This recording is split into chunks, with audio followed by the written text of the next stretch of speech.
Guess who's back, bitch? Hi guys, welcome to my booktube channel. My name's Tolani and you're watching Tea Time with T Reads.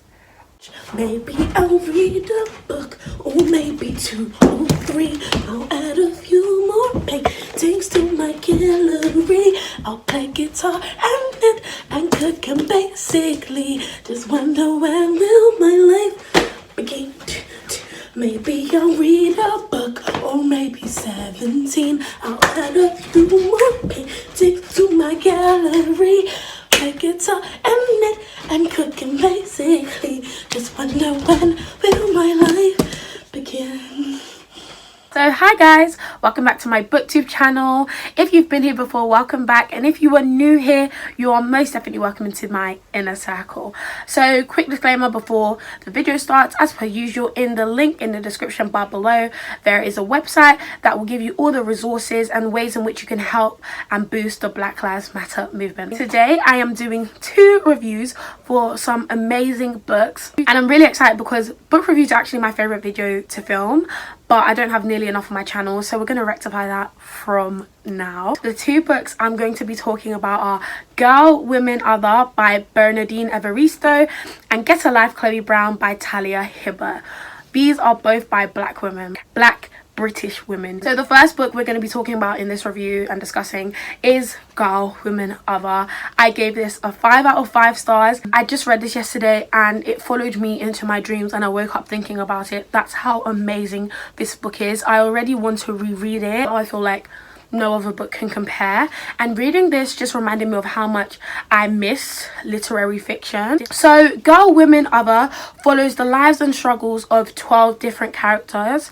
All of them are black, almost all of them are women, and all of them are British, I believe. Basically, the book tells the story of their family and their familial relationships, their romantic ups and downs, and the friendships they form along the way. Across Britain and overseas as well, so internationally, the story spans over generations of these characters. All the characters in this book are on a journey of self-discovery. I can quickly read you the blurb. This is Britain as you've never read it. This is Britain as it has never been told. From the top of the country to the bottom, across more than a century of change and growth and struggle in life, Girl, Women, Other follows 12 very different characters on an entwined journey of discovery.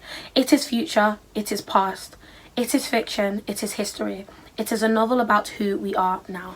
If you couldn't tell from my description, Girl, Women, Other is a polyphonic story, which means that there is simultaneous points of views and character perspectives. I also feel like I need to give a trigger warning for this book because there's quite a few. So trigger warning for rape, sexual assault, emotional and physical abuse, homophobia, transphobia, racism, colorism. There is quite a few trigger warnings there. I also want to talk about representation. Obviously all the characters are black and black British, which is amazing and we obviously stan, and there is quite a few LGBTQIA plus representation in this book. So we have one character that is non-binary, so they're non-gender conforming. Then several characters are either lesbian or bisexual, and there is also some trans rep in this book. The first thing I want to talk about in regards to this book is the format of the book and also the writing style, because I feel like this book had a very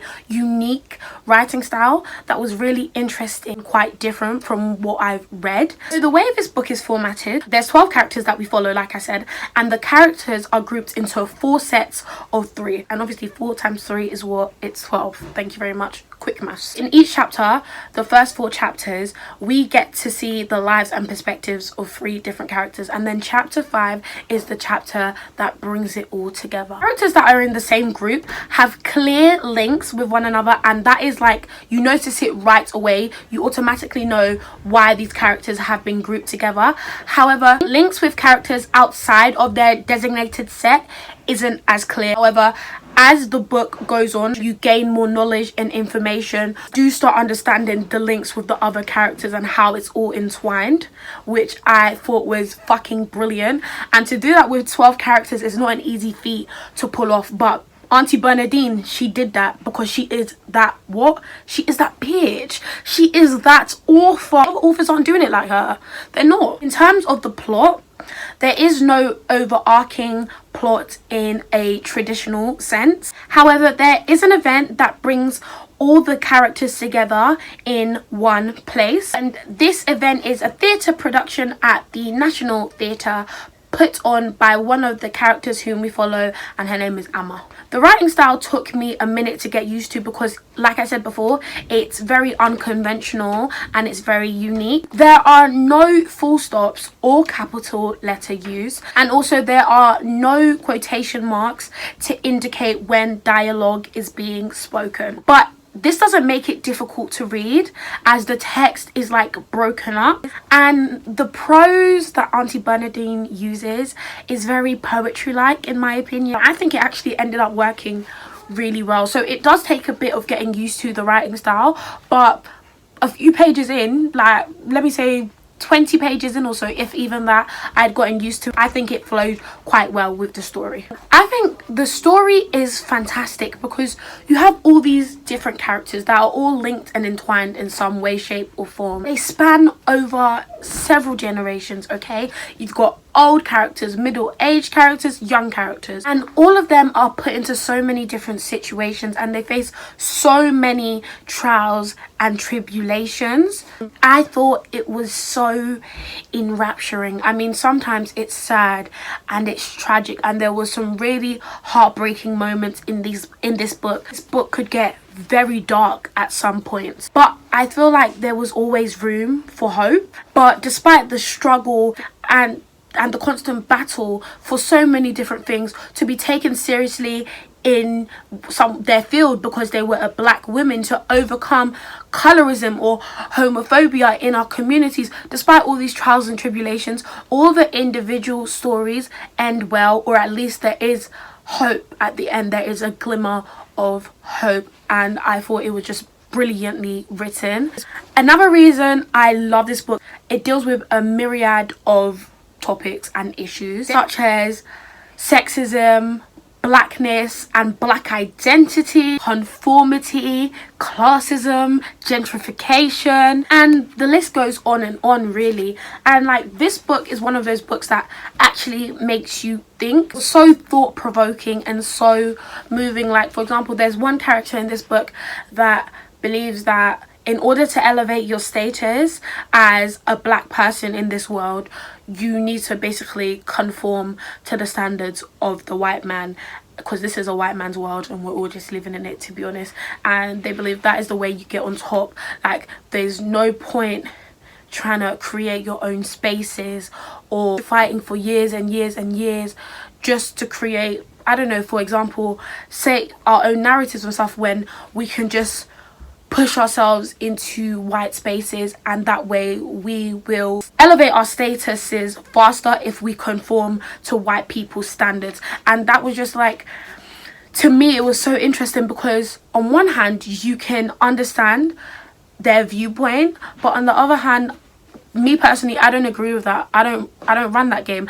I don't believe that I should have to conform to a white standard in order for me to be successful, in order for me to elevate my level, in order for the work I put out into the world to be recognized as fantastic or amazing, etc, etc. And things like that really got me thinking. You know, this also deals with the black middle class, which I thought was really interesting, and how sometimes when black people like reach a certain level of wealth, there's a change and you feel like, yeah, now I've made it, now I'll be treated better because I'm no longer poor, or I'm no longer seen as second rate because I've got money now. I'm describing things very shallowly, but if you read the book you'll realize it's so deep and it delves into these topics really deeply, and it does get you thinking. Also, I loved it because I live in Britain. I live in London, to be specific. I was born in London, I was raised in London. That I'm still living here, mate. And growing up, most of the black narratives I saw were American based, and love to my American brothers and sisters obviously, but like the black British experience is different. Like, of course some things will be the same, but we also have different experiences, and I felt like this book was able to capture some of these experiences. So I did feel represented, you know, and it was really lovely. And I love reading a book and like this was discussing areas that to me, that's just ends. Like, this is ends. Like, I go there on a regular day, they were discussing like Peckham, and I know it might seem insignificant and I know it might not seem like a big deal, but to read a book and be seeing places mentioned that you go to on a regular, like you're there, you know this area, it's so heartwarming to me. There is so many things I could say about this book, but I would actually be going on for time and I don't want to keep going on and on and on. But all in all, Girl, Woman, Other was fucking fantastic, and I highly recommend it. Obviously, Auntie Bernadine, yeah, great work, 10 out of 10. This book we are going to be reviewing is Get a Life, Chloe Brown by Talia Hibbert. Now, I gave this book a 4 out of 5 stars. It's a 4.5, but you know what, I think I'm actually just gonna boost it to 5 stars because this book made me so happy. So Get a Life, Chloe Brown is obviously about this beautiful black woman, plus size, come true sis. It's about Chloe Brown. Chloe Brown is a chronically ill computer geek, as the blurb describes her, and one day she has a near-death experience. It's not really a near-death experience, it's more like a nearly near-death experience. But after that near-death experience, she realizes that her life is boring and enough is enough and she needs to get a life. So what she does is she creates this list, and on this list she puts all these activities that she believes will help her get a life. And on the list are things like, you know, go for a drunken night out, you know, party, wine and catch up on somebody's son. You know, she wants to travel the world with nothing but hand luggage, and also she wants to have meaningless but thoroughly enjoyable sex. And so she's thinking, who can help me achieve these goals?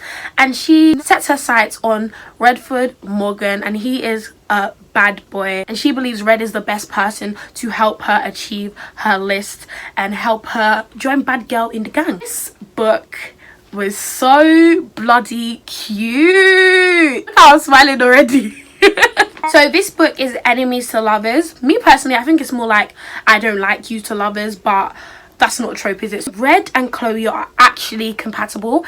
In so many romance books that I read, these characters should not be together. I'm sorry, why are you together? You're not compatible. Like, you don't work. You have nothing in common. All you have in common is that you enjoy sex with one another. Like, for example, in Love Her or Lose Her, that couple should have divorced. I am so sorry. So they were actually compatible. I think they complement each other so well, and they make up for what one another lacks. So, for example, Red really brings out Chloe's adventurous side. He helps her come out of her shell a little bit, lets her know that it's okay to take risks because that's how you get to live life to the fullest. And Chloe helps Red believe in himself and his plans, using both logic and also giving him like positive affirmations, which I think is so cute. Also, they have similar interests and hobbies, so they actually have things to talk about. Sense of humor goes really well together, I think.